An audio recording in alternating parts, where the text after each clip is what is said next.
A very good evening and welcome to the news tonight here on Sabha TV. I'm Tracy Shilchi, and in the next 30 minutes I'll be getting you through the day's top stories. Let's start with the headlines.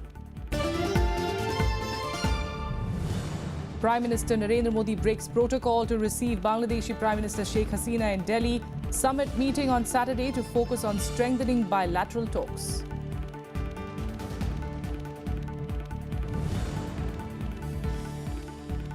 Heated exchanges in Rajya Sabha. Opposition demands apology from Union Minister Mukhtar Abbas Naqvi for remarks on Alwar mob lynching. Home Minister Rajnath Singh to make a statement on Monday.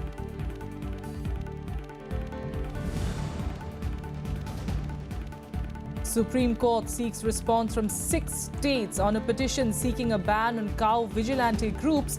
Notices to Rajasthan, Maharashtra, Gujarat, Jharkhand, Karnataka and Uttar Pradesh to reply within 3 weeks.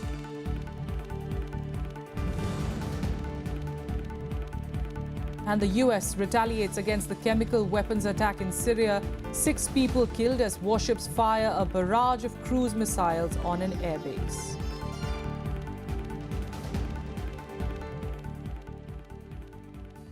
The alleged lynching of a man by a cow vigilante mob in Rajasthan resonated for the second day in the upper house on Friday. The opposition demanded an apology from the Minister of State for Parliamentary Affairs Mukhtar Abbas Naqvi for his statements on the incident. The government told the House that the Home Minister, Rajnath Singh, will be making a statement on the issue on Monday. Opposition members in the upper house raised the incident of alleged cow vigilantism in Rajasthan's Alwar for the second day in a row during 0 hour. Leader of opposition Ghulam Nabi Azad demanded an apology from the MOS Parliamentary Affairs Mukhtar Abbas Naqvi for his statements on the incident. JDU's Sharad Yadav also condemned the attack. थप्पड़ अगर एक दूसरे को कोई मारे तो उसकी remand होती है 14 दिन के लिए और ये कत्ल के लिए रिमांड 1 दिन की होती है तो उसका मतलब शुरू से ही नियत है इस केस को खत्म करने की। तो मेरा एक तो सरकार ये बता दे, हमारे माननीय मंत्री ने सदन को कल गुमराह किया है और आपने कल डायरेक्शन दी थी, आपका बहुत हम धन्यवाद करते हैं कि माननीय गृह मंत्री जी यहां आके स्टेटमेंट दे दे। जो मंत्री जी ने कल बयान दिया था वो ऐसा बयान है कि मैं खुद सुनकर के हैरान था। एक नंबर 2 उस सदन में होम मिनिस्टर बोलते हैं और पूरी तरह से कहते हैं कि संज्ञान में है, अलवर में जो हुआ उस पर पूरी तरह से ताकत और शक्ति के साथ कार्रवाई होगी।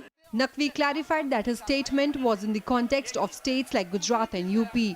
He also asserted that such incidents should not be viewed through the prism of religion. FIR launch करके 6 लोगों को के खिलाफ की गई है, कानूनी प्रावधानों के तहत कार्रवाई हो रही है, क्योंकि हमने कल भी कहा था ये एक संवेदनशील मुद्दा है और संवेदनशील मुद्दा है। राजस्थान की सरकार जो कानूनी प्रावधान है उसके तहत कड़े कदम और कड़े कानूनी प्रावधानों के तहत कार्रवाई कर रही है, इसलिए ऐसे संवेदनशील मुद्दे को हम सबको संवेदनशीलता के साथ डील करना चाहिए। On April 1st, a mob allegedly attacked dairy farmer Pelu Khan in Alwar on suspicion of cattle smuggling, who later succumbed to his injuries. The Rajasthan police arrested 3 people in Alwar and announced a cash reward of 5,000 rupees each for providing information about the remaining 6 suspects who were identified. Kriti Mishra's report for Rajya Sabha TV. And this came as Supreme Court today sought responses from 6 states, including Rajasthan, on a plea seeking a ban on cow vigilante groups. Referring to the recent incident in Alwar, where a man was allegedly killed by a mob of cow protection group, the lawyers appearing in the case claimed that the ground situation in these states was a matter of concern. A plea alleged that atrocities against Dalits and minorities are on a rise in the name of protection of cows, and the vigilantes needed to be punished under IPC provisions. The apex court also issued notices to Rajasthan, Maharashtra, Gujarat, Jharkhand, Karnataka and Uttar Pradesh, asking them to file responses within 3 weeks. The next hearing in the case is scheduled for the 3rd of May. Meanwhile, Rajya Sabha government informed the upper house on Friday that all farmers, including sharecroppers and tenant farmers growing the notified crops in the notified areas, are eligible for coverage under the Pradhan Mantri Fasal Bima Yojana. MOS Agriculture, Purushottam Rupala, said that the sharecroppers can avail the benefits of the scheme after signing the MOU with the landlord farmer. Addressing the issue of agrarian distress for tenant farmers during question hour, the government told the upper house that the Pradhan Mantri Fasal Bima Yojana has made provisions to provide them cover. प्रधानमंत्री फसल बीमा योजना में ये प्रावधान है, यदि वो किसान के साथ अपना MOU करके वो प्रीमियम भरेगा तो उसको भी प्रधानमंत्री फसल बीमा योजना का कवर दिया जाएगा। और पंजाब में जो कि लागू ही नहीं किया है, नहीं सरकार स्टेट गवर्नमेंट को इसको नोटिफिकेशन करके लागू करना होता है, वो करेंगे तो इसका बेनिफिट इनको भी मिलेगा। Responding to another supplementary, Agriculture Minister Radha Mohan Singh hoped that farmers in Punjab can also avail the benefits of the Pradhan Mantri Fasal Bima Yojana if the state government notified it. Punjab के अंदर ये बीमा योजना आदि चलती रहती, उनका नुकसान का आंकड़ा आया होता तो हमने कितनी राशि दी इसका इसमें जिक्र होता। Tenant farming covers more than 25% of agricultural activity in India. Tenant farmers assume an extraordinary amount of risk in return for extremely meager rewards and little access to government benefits. With tenant fees and debts mounting every year, hapless farmers are forced to commit suicide. Tenant farmers account for over 90% of suicides in the country. Kriti Mishra's report for Rajya Sabha TV. Over to zero-hour proceedings where members across party lines expressed grave concern over the plight of farmers in the upper house on Friday. The CPIM also raised concerns over misuse of sedition charges and the Unlawful Activities Prevention Act. Here's a report. Raising the issue through a zero-hour mention, Reti Raman Singh sought the centre's intervention and demanded that farmers' loans, including those for tractors and term loans, be waived off. Members across the political spectrum supported the Samajwadi Party leader on the issue. आज किसानों की हालत अगर सबसे बदतर है पूरे देश में तो किसानों की है। उसके लिए किसानों का सभी तरह का ऋण कर्जा माफ होना चाहिए, चाहे ट्रैक्टर का लोन हो, चाहे टर्म लोन हो, मियादी लोन हो, हर तरह का कर्जा किसानों का माफ होना चाहिए। इसलिए मानवर कि बड़े लोगों का 1,40,000 करोड़ रुपया पहले ही सरकार माफ कर चुकी है। In another zero-hour mention, CPIM member Rita Prata Banerjee alleged misuse of sedition and anti-terror laws against human rights and political activists. The judiciary in a number of cases while declaring life sentences has used very harsh words in cases where this UAPA was slapped. But there have been a series of actual terror cases where the judiciary has had no harsh words at all. Meanwhile, Vivek Gupta of the TMC raised the issue of delay in issuance of passports, and Shwet Malik of the BJP commended the government's initiative to enhance road connectivity. That almost 28 lakh passports are undelivered and there is no status shown in the dashboard of the ministry. Sir, another shocking is 62 lakh passports are showing as pending. Sir, 35% of police verification is taking more than 180 days. ये है कि मैं आभारी हूं गडकरी जी का कि जिन्होंने दिल्ली से पानीपत के हाईवे को 8 लेन का जो दे दिया है प्रोजेक्ट पास किया है. JDU's Ali Anwar Ansari also highlighted the plight of teachers, saying that Coal India was paying only 5,000 to 7,000 rupees to about 4,000 teachers and demanded a hike in their salaries. Alleged dilution of the RTI Act also found resonance in the upper house during zero hour. Kriti Mishra's report for Rajya Sabha TV. And zero hour in Lok Sabha today witnessed heated exchanges between the BJP, Congress and left members from Kerala. This after all three parties accused each other of instigating violence in the state.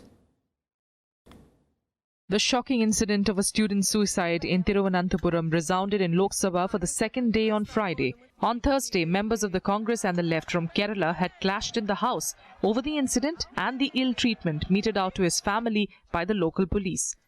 BJP leader Poonam Mahajan went on to target what she called CPIM-sponsored terror in Kerala and demanded the dismissal of the left government. ये जिष्णु की कहानी है, जिस प्रकार से उसके मां को तकलीफ दी वहां के सिंडिकेट ने, मैं तो कहती हूँ ये सीपीएम का स्पॉन्सर्ड टेररिज्म केरला में हो रहा है।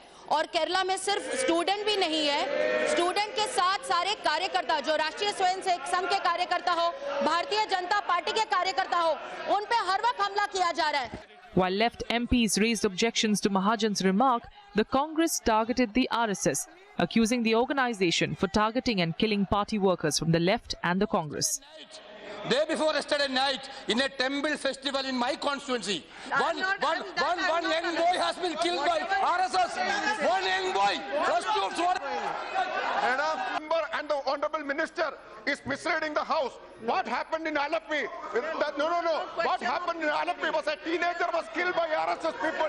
A teenager, 17-year-old plus 2 student was killed by RSS people. And in Kasaragod, a Muslim priest was killed by RSS people and police has arrested the culprits. Refusing to let the allegations go by, Parliamentary Affairs Minister Anant Kumar said that it was ironic that the Congress was voicing concerns only against the RSS, since on Thursday, K.C. Venugopal of the Congress himself had raised the issue of alleged political killings in Kerala. While Venugopal is opposing it, you should be supporting. Venugopal should be supporting whatever Poonam Mahajanji is saying. Poonam Mahajanji has raised the situation in Kerala, and she has poured out her heart, and whatever happening in Kerala, whatever the political murders are happening because of the intolerance is not acceptable. In response to the minister, the Congress and left claimed that he was misleading the House by mixing two issues and diverting the attention away from the allegations against the RSS. Ravinder Shiran's report for Rajya Sabha TV. In other news now, after resolving complicated land boundary agreement, India and Bangladesh are all set to enter a new phase of relationship. Bangladeshi Prime Minister Sheikh Hasina today arrived in New Delhi to decide on the direction of that partnership between the two nations. This will be the focus of the agenda of her bilateral summit with Prime Minister Narendra Modi on Saturday. More details now in this report.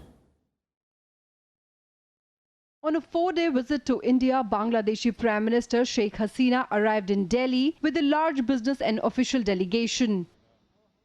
Breaking away from protocol, Prime Minister Narendra Modi himself received the visiting dignitary at the airport.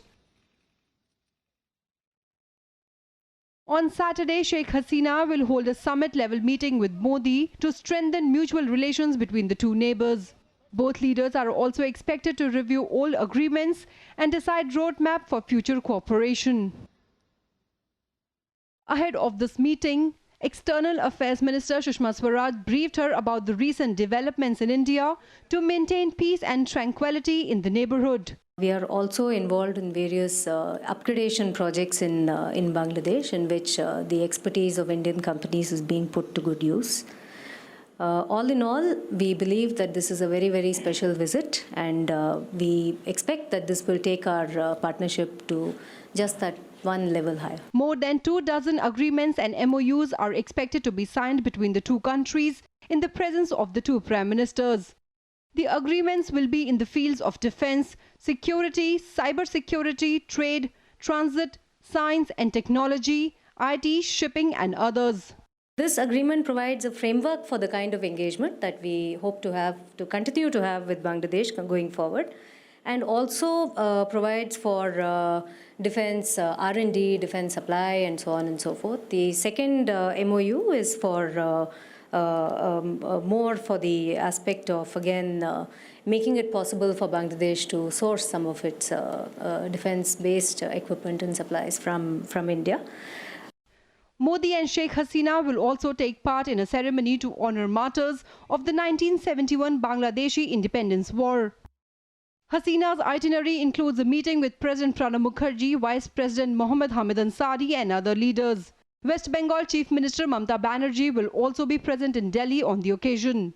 After the summit-level talks, India and Bangladesh will announce a new bus and a new rail service between the two countries. India will also launch a pipeline that will provide Bangladesh high-speed diesel. Akhilesh Suman for Rajya Sabha Television with camera person Vijay Kumar in Delhi. The Income Tax Department today conducted surveys at over 30 locations belonging to Tamil Nadu Health Minister C. Vijay Bhaskar. The search operation was carried out by over 100 IT officials in multiple locations, including Chennai and Pudukkottai, after a tip-off about alleged tax evasion by the minister and another MLA whose name was not yet disclosed. Vijay Bhaskar was a key campaigner for the AIDMK Sasikala faction's candidate Dinakaran, who is contesting by polls for the RK Nagar Assembly seat. Now to the north, where 3 soldiers were killed after multiple avalanches hit an army post at Jammu and Kashmir's Batalik sector on Thursday. 5 soldiers were originally trapped under the snow, out of which 2 of them were rescued alive. The other 3 could not be saved despite efforts, and their bodies were recovered on Friday morning. Meanwhile, Prime Minister Narendra Modi on Thursday spoke to Jammu and Kashmir Chief Minister Mehbooba Mufti and offered all possible help in dealing with the flood situation in the valley.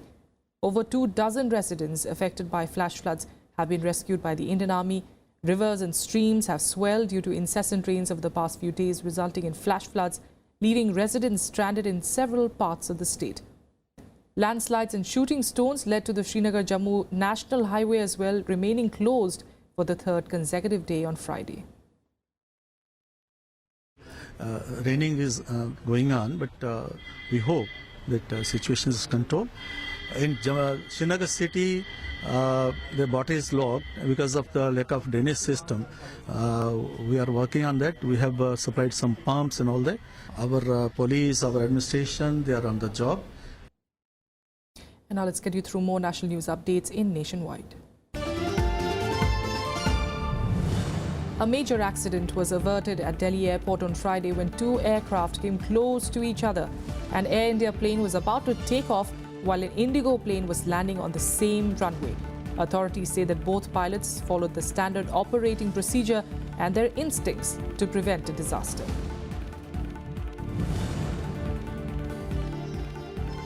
Air India today lifted the flight ban on Shiv Sena MP Ravindra Gaikwad. This comes after the airline received a letter from the Civil Aviation Ministry to do so. Gaikwad had written a regret letter to the Civil Aviation Minister yesterday over the unfortunate incident, but had refused to apologize to the national carrier for allegedly misbehaving with crew members. Tibetan spiritual leader Dalai Lama is in Tawang today, along with Arunachal Pradesh Chief Minister Pema Khandu, despite protests by China. The exiled Tibetan leader, who was to reach Tawang by a chopper on the 4th of April, travelled by road from Guwahati due to bad weather. Security has been strengthened around the monastery, while the city has been decorated with colourful prayer flags and flowers. A Delhi court is likely to take cognizance of the charge sheet filed against Himachal Pradesh Chief Minister Veerbhadra Singh in a disproportionate assets case. The matter was fixed for today as scrutiny of documents could not be completed on Thursday. The CBI had booked the accused on charges of abetment to crime and forgery under the IPC and Prevention of Corruption Act.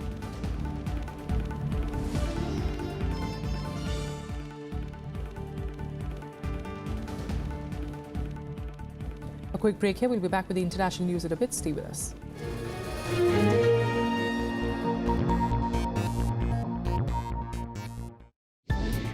Hello and welcome to Indian Standard Time. I'm Siddharth Vardarajan and my guest today is Dr. Shahida Abdali, Ambassador of Afghanistan in Delhi. Terrorism has been changing, its face, activities in Afghanistan, from Taliban to Al-Qaeda, and today we hear of Daesh. Osama bin Laden was not found in Afghanistan. US is an important partner for Afghanistan and for the region. Watch Afghanistan's ambassador to India, Dr. Shahida Abdali, articulate his views in Indian Standard Time on Rajya Sabha television.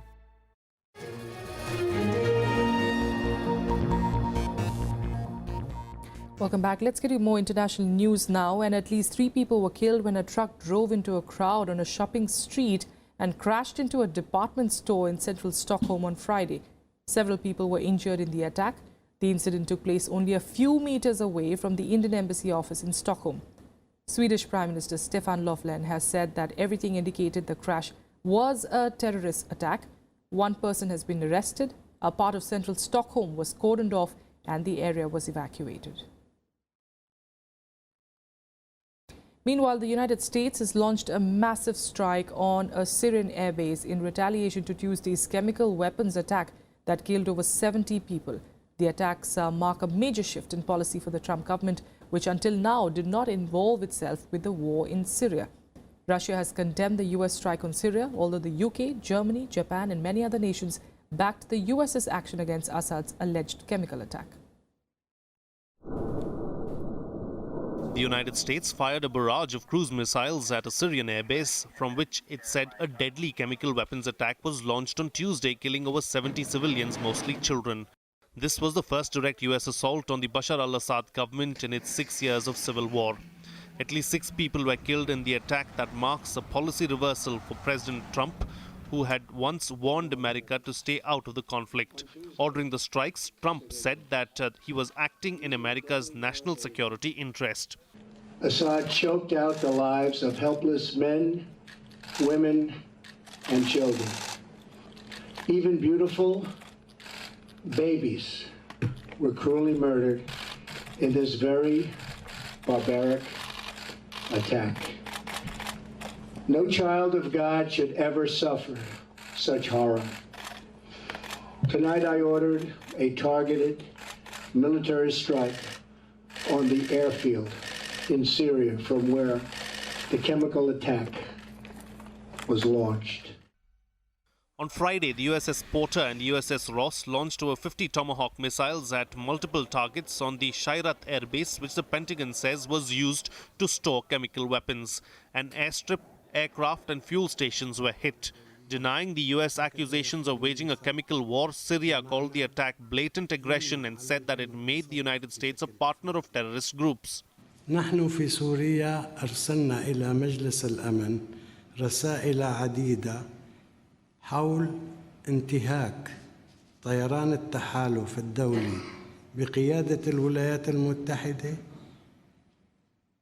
لحياة المدنيين السوريين.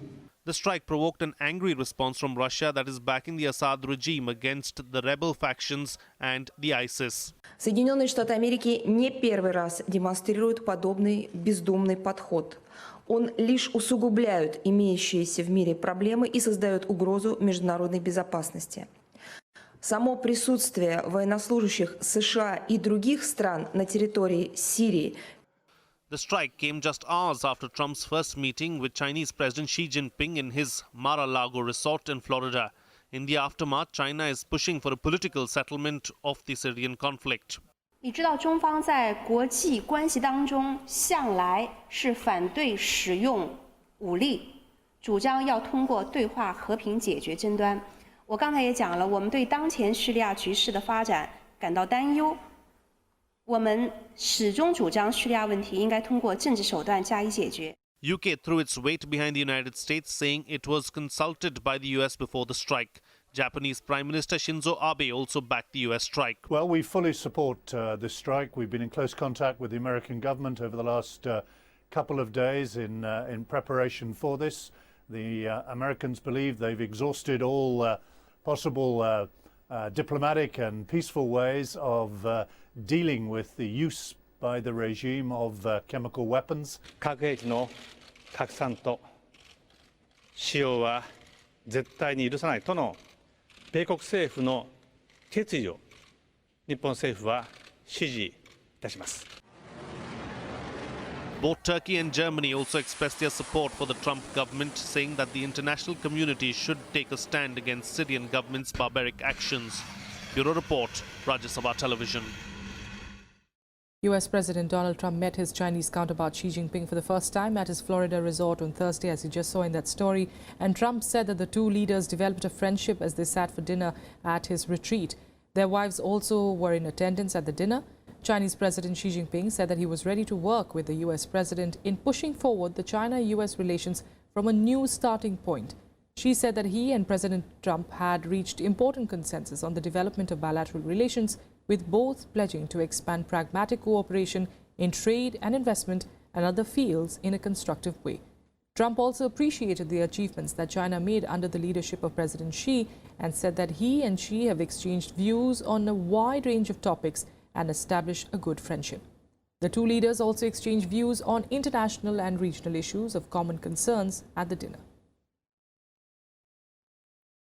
Great honor to have the President of China and his incredibly talented wife, a great celebrity in China, a great singer.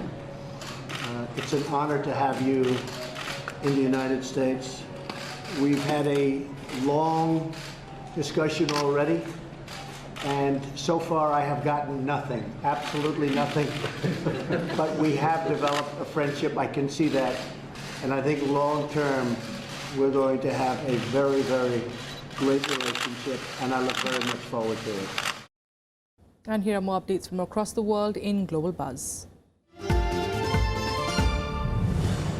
Israel has signed about $2 billion worth of deal with India to supply advanced missile defense systems, bolstering bilateral military ties. Israel would also supply additional long-range air and missile defense systems for the first locally produced Indian aircraft carrier. These contracts are being developed as part of the Make in India policy.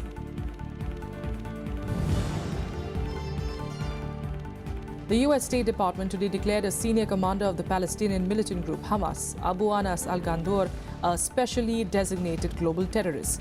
His name has been added to the economic sanctions blacklist.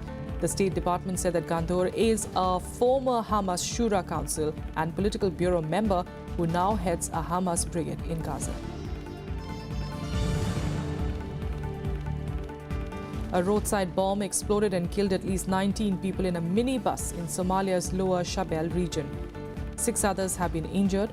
The massive bomb buried beside a road struck the vehicle and largely destroyed it. No group has claimed responsibility so far, but roadside bombs are commonly used by the Al-Qaeda-linked Al-Shabaab group.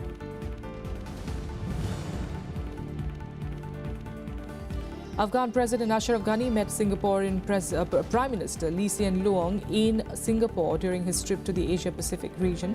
Both the leaders held a bilateral meeting and witnessed the signing of a MOU on technical cooperation between the two countries.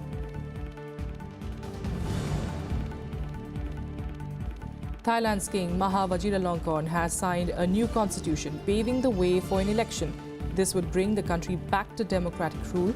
An original draft of the constitution was approved in a referendum last August. The interim government has pledged to hold the election by the end of this year. The military-led interim government has ruled the country since it seized power in a 2014 coup. That's all we have for you in the news tonight. Thanks so much for joining us.